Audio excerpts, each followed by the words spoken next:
تو ایک باپ کے اگر 100 بیٹے ہوں گے تو 99 ختم ہو جائیں گے، ایک بچے گا. یہ حدیث ہے، حدیث ہے صحیح. اور آپ نے فرمایا ویل للعرب من شر قد اقترب، عربوں کے لیے ہلاکت ہے، عربوں کے لیے بربادی ہے اس شر سے جو قریب آ چکی ہے. اور آج جس طرح انہوں نے ان کی تہذیب کو اختیار کر لیا ہے، دبئی جا کر دیکھیے، بدترین مغربی معاشرہ جو ہے وہ دبئی کے اندر ہم نے قائم کر کے دکھا دیا. اب سعودی عرب اس راستے پر بڑھ رہا ہے.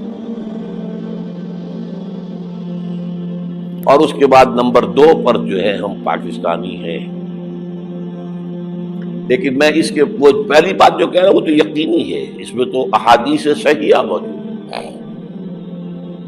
اگرچہ اس کے بعد پانسا پلٹے گا، پھر حضرت مہدی کا ظہور ہوگا، حضرت عیسیٰ کا نزول ہوگا، اور وہ گریٹر اسرائیل گریٹر گریو یارڈ بنے گا یہودیوں کا. ایک ایک یہودی قتل ہوگا، دفن ہوگا. یہ بات میں ہونا ہے، میں پہلی بات بات کر رہا ہوں. وہ پانسا پلٹے گا جب پلٹے گا. ابھی جو سامنے ہے وہ کیا ہے؟ جس ملحمۃ العظمیٰ کہا حضور نے، جسے آرمگیڈون کہتے ہیں عیسائی. آرمگیڈون کی اگر کہیں جا کر آپ دیکھیں گے، آپ ڈکشنری میں مانی تو کیا لکھا ہے؟ A very big war which will be fought between the forces of evil and good before the end of this world. اس دنیا کے خاتمے سے پہلے خیر اور شر کی قوتوں کے درمیان بہت بڑی جنگ ہوگی. ارمجدون اسے کہتے ہیں عربی میں، اور آرمگیڈون اسے کہتے ہیں انگریزی کے اندر. اور یہ بائبل کی آخری کتاب کے اندر ہے، جو اس میں کہ مکاشفات یوحنا، ریویلیشنز آف سینٹ جان. یہ تو میں کہہ رہا ہوں یقین کے ساتھ، اور زیادہ دور نہیں ہے، آیا چاہتا ہے. اس لیے کہ یہودیوں کا اور عیسائی جو کنزرویٹوز ہیں، نیو کنزرویٹوز، ان کا 5 نکاتی ایجنڈا ہے متفق علیہ، جس کے تحت کہ یہ جنگ صلیبی شروع کی گئی ہے. تو سن لیجئے آپ. آرمگیڈون نمبر 1، گریٹر اسرائیل قائم ہو جانا اس کے نتیجے میں نمبر 2، مسجد اقصی اور قبۃ الصغریٰ کو گرانا نمبر 3، وہاں 3rd ٹیمپل، وہ مسجد جو حضرت سلیمان نے بنائی تھی 1000 قبل مسیح میں، پھر برباد کی تھی نیبوکدنیزر نے، دوبارہ بنائی گئی، پھر دوبارہ ختم ہوئی 70 عیسوی تک گری پڑی. ان کا خانہ کعبہ گرا ہوا ہے 70 عیسوی سے لے کر آج تک. ایک دیوار ہے ویلنگ وال، جہاں جاتے ہیں، روتے ہیں، پیٹتے ہیں، ماتم کرتے ہیں. وہاں وہ بنے گا 3rd ٹیمپل. اور نمبر 4، اس میں لا کر رکھا جائے گا تخت حضرت داؤد کا. یہ تخت کہاں ہے اس وقت؟ یہ لندن شریف کے اندر جو ان کی پارلیمنٹ کا جو چرچ ہے، ویسٹ منسٹر ایبے، اس میں رکھا ہوا ہے. ایک پتھر تھا جس پر بٹھا کر حضرت داؤد کی تاج پوشی ہوئی، پھر حضرت سلیمان کی ہوئی، پھر وہ پتھر رکھ دیا گیا جب حضرت سلیمان نے بنایا ہیکل مسجد اقصی. وہاں رہا وہ. ہر بادشاہ جو تھا یہودی اسی کے اوپر بٹھا کر اس کی تاج پوشی ہوتی تھی. سن 70 میں ٹائٹس نے گرایا اسے، ہیکل کو، وہ پتھر لے گیا، وہاں سے روم گیا، روم سے آئرلینڈ گیا، آئرلینڈ سے اسکاٹ لینڈ آیا، اسکاٹ لینڈ سے انگلینڈ آیا، اور اب وہ رکھا ہوا ہے 14ویں صدی عیسوی سے آج تک. وہ ویسٹ منسٹر ایبے میں رکھا ہوا، ایک کرسی کی سیٹ میں اسے بنا دیا گیا ہے تخت کی شکل. اب انگریزوں میں کوئی ملکہ ہو، کوئی بادشاہ ہو جس کی بھی تاج پوشی ہونی اس میں ہو، یہ لا کر رکھا جائے گا 3rd ٹیمپل میں. اور اس پر یہودیوں کے خیال کے مطابق ان کا مسیحا آئے گا جو مسیح دجال ہوگا.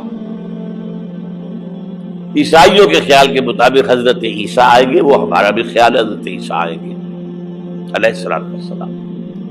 بہرحال یہ تو بعد کی باتیں ہیں نا، اس وقت جو میں عرض کر رہا ہوں عربوں پر بہت بڑا عذاب، اور پاکستان کا معاملہ البتہ یہ ہے، میں یقین سے نہیں کہہ سکتا، ہینگنگ ان دی بیلنس، ہو سکتا ہے اللہ تعالیٰ ہم پر رحم فرمائے، ہو سکتا ہے، اگرچہ اس کی کچھ شرائط ہوں گی۔ چمن کے مالک اگر بنا لے موافق اپنا شعار، اب بھی چمن میں آ سکتی ہے پلٹ کر چمن سے روٹھی بہار، اب بھی ہو سکتی ہے۔ اور یہ بھی ہو سکتا ہے کہ اللہ تعالیٰ نے معجزانہ طور پر ہمیں ملک دیا، ہم نے اللہ سے بدعہدی کی، وعدہ خلافی کی، غداری کی، لہذا سودا دی جائے اور ہم سے یہ ملک چھین لیا جائے۔ اٹس جسٹ پاسبل، دور نہ سمجھے، اس انہونی بات نہ سمجھے۔ جو گھیراؤ ہو رہا ہے آپ کے مغرب میں نیٹو فورسز اور مشرق میں بھارتی فورسز گدھوں کی طرح بیٹھے ہوئے انتظار کر رہے ہیں پاکستان اور ڈسٹیبلائز ہو جائے، یہاں اور بدامنی ہو جائے۔ اب لاہور میں پھر آج دھماکے ہو گئے ہیں، 2 دن پہلے کا دھماکہ میں سہ کے آیا ہوا ہوں، آپ کے سامنے بیٹھا ہوں، وہ جانے بچی ہیں، جو ہماری اکیڈمی کا حشر ہوا وہ تو میں آپ کو نہیں بتا سکتا۔ یہ سارا کیوں ہو رہا ہے؟ تاکہ یہاں بدامنی ہو جائے اور ہمیں جواز مل جائے، مغرب سے نیٹو فورسز داخل ہو جائیں، مشرق سے بھارتی فورسز آ جائیں اور ہمارے ایٹمی دانت توڑ کر اور پھر ہمیں بھارت کے سامنے ڈال دیا جائے، نو ڈو ایز یو لائک۔ یہ ان کا نقشہ ہے، ہوگا کیا وہ اللہ جانتا ہے، ہوگا وہ جو اللہ چاہے، لیکن اللہ کا چاہنا جو ہے وہ کس پر منحصر ہے؟ یہاں انقلاب برپا کرو، یہاں اسلام لاؤ، اگر دھندوں میں لگے رہو گے تو وہ خود بخود نہیں آ جائے گا انقلاب۔ صحابہ نے جانیں دی تھی، کتنی تکلیفیں اٹھائی تھی، 12 برس تک مکی دور کے اندر با نشہ درویشی در ساز و دمادم زن، جو پختہ شبی خدرا بر سلطنت جم سن۔ یوم طائف یاد ہے جو حضرت عائشہ فرماتی ہے کہ میں نے پوچھا تھا حضور سے کہ یوم احد سے زیادہ سختی بھی آپ پر کبھی آئی؟ یوم احد پر کیا ہوا تھا؟ تلوار کا وار پڑا تھا آپ کے چہرہ مبارک، یہ جو رخسار کی ہڈی ہے اس کے اندر وار گیا ہے، اوپر خود کی 2 کڑیاں تھیں وہ اس میں گھس گئیں، 2 دندان مبارک شہید ہوئے۔ وہ خود کی کڑیاں ایک صحابی نے اپنے دانتوں سے پکڑ کے کھینچنے کی کوشش کی، دانت نکل گئے، وہ نہیں نکلی، کیا جتن کر کے نکالی گئی ہوگی تو خون کا فوارہ آیا، اتنا خون گیا ہے کہ آپ بے ہوش ہو گئے، گر گئے، اور مشہور یہ ہو گیا کہ آپ کا انتقال ہو گیا، شہادت ہو گئی۔ یہ سیرت کبھی پڑھی ہے؟ حضرت عائشہ کے ہوش کا تو یہی دور تھا نا، یوم طائف میں جو آپ کی کیا تھی، بچی تھی، انہیں کیا پتا کیا ہو رہا ہے اس لوگ کے ساتھ۔ 3 دن تک حضور مکے کی گلیاں اور وہاں کے اوباش لوگ پتھراؤ کر گئے تھے اس امید میں کہ شاید وہاں کا کوئی سردار ایمان لے آئے، تو یہاں تو ابو طالب بھی فوت ہو گئے، یہی دنیاوی سہارا تھا، خاندانی سہارا تھا ابو طالب کے ذریعے، اور گھر میں ایک دلجوئی کرنے والی رفیقہ حیات تھی، وہ بھی، ان کا بھی انتقال ہو گیا۔ آپ نے کہا یہ عام الحزن ہے، اب تو سب کو طے ہو گیا قریش کو کہ آپ جیسے قتل کر دو، اسی لیے آپ گئے طائف، شاید وہاں کا کوئی بڑا سردار مانے ایمان لے آئے مجھ پر تو میں اپنا مرکز ادھر شفٹ کر دوں۔ تینوں سے ملے ہیں، تینوں نے وہ جواب دیے ہیں، نکل جاؤ یہاں سے، میں تمہارے ساتھ بات بھی کرنے کو تیار نہیں۔ اچھا تمہارے سوا کوئی نہیں ملا تھا اللہ کو نبی بنا کر بھیجنے کے لیے؟ دیکھو جاؤ، میں بات نہیں کرنا چاہتا، ہو سکتا ہے میں بے عزتی کر بیٹھوں، واقعی تم اللہ کے نبی ہو تو میں مارا جاؤں گا، جاؤ جاؤ جاؤ۔ یہ سلوک محبت کے ساتھ ہوا ہے، اور پھر چھوکروں کو، اسٹریٹ ارچنز جنہیں آپ کہتے ہیں، اشارہ کیا تھا خبر لو ان کی، پتھراؤ ہو رہا ہے، ساتھ کوئی ہے ہی نہیں، ایک آدمی صرف زید ابن حارثہ۔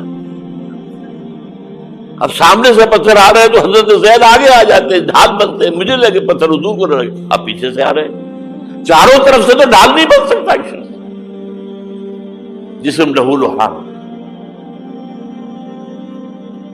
خون جا کر جوتیوں میں جم گیا ہے، جوتی اتر نہیں دی۔ پھر وہاں سے واپسی پر جو دعا مانگی ہے، اللہم الیک اشکو ضعف قوتی وقلت حیلتی وہوانی علی الناس، اے اللہ تیری جناب میں فریاد لے کر آیا ہوں اپنی قوت کی کمی کا، اپنے وسائل کی کمی کا، اور جو ذلت و خواری ہو رہی ہے لوگوں کے سامنے، الا ملتقننی، مجھے کس کے حوالے کر دیا ہے، الا بعیدی یتجہمنی، یہ میرے اوپر ہجوم کر کے آ جائے، حملہ کرے، اور عدو من لگتا امرے، یہ دشمن کے حوالے میرا معاملہ کیا، جو چاہے کرتے وہ۔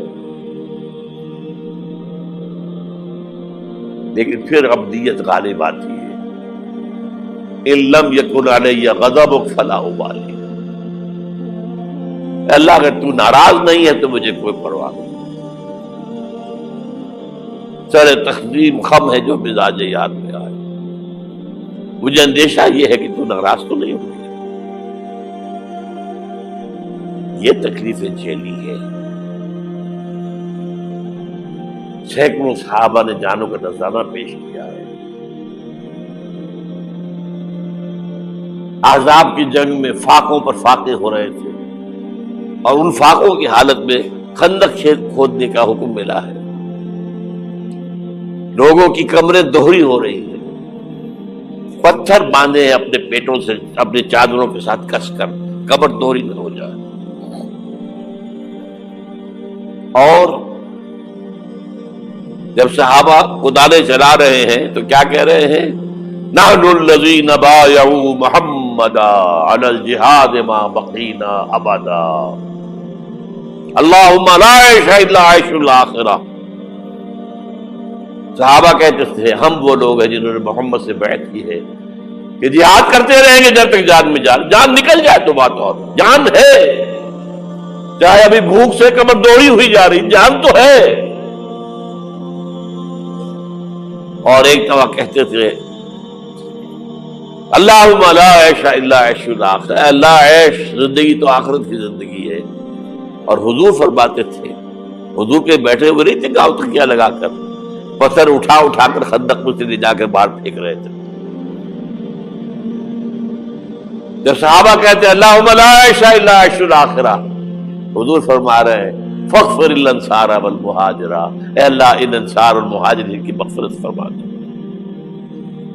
پھر حضور کی خدمت میں کچھ لوگ آئے، حضور اب یہ فاقہ ناقابل برداشت ہو گیا، دیکھیے ہم نے یہ پتھر باندھے ہوئے اپنے پیٹ کے ساتھ۔ حضور نے کرتا اٹھا کر دکھایا، وہاں 2 پتھر بندھے ہوئے۔ یہ ہے سیرت النبی۔ آپ کس چیز کو سیرت النبی سمجھتے ہیں؟ بہرحال اس موضوع پر میری ایک کتاب ہے منہج انقلاب نبوی، یہ انقلاب کیسے آیا تھا۔ اگر دل میں ذرا بھی آرزو پیدا ہو گئی ہو کہ اللہ قبول کر لے مجھے قبول کر لے اس کام کے لیے، تو وہ کتاب آپ کے لیے مست۔ لاسٹ میں ڈاکٹر اسرار احمد صاحب نے بولا یہ ہے سیرت النبی، ہم کس کو سیرت النبی سمجھ رہے ہیں؟ یہ ہے نبی کی سیرت، پیٹ پہ پتھر بانے ہیں اور فاقے سے ہیں، پھر بھی لب پر اللہ کا شکر ادا کر رہے ہیں، یہ ہے سیرت النبی۔ اور ہم کس طرح کے ہیں؟ ٹھیک سے 5 وقت نماز بھی ادا نہیں کر پاتے، تو کیا ہی ہم اللہ کی رضا کے لیے کر رہے ہیں؟ کچھ نہیں کر رہے ہیں اللہ کی رضا کے لیے۔ اور نبی پاک محمد صلی اللہ علیہ وسلم رویا کرتے تھے اپنی امت کے لیے، اللہ کے آگے دعا کرتے تھے اللہ میری امت، اللہ میری امت۔ اور جتنے اس دور کے صحابی تھے ان سب کے لیے وہ مغفرت کے لیے دعا کرتے تھے، اپنی امت کے لیے دعا کرتے تھے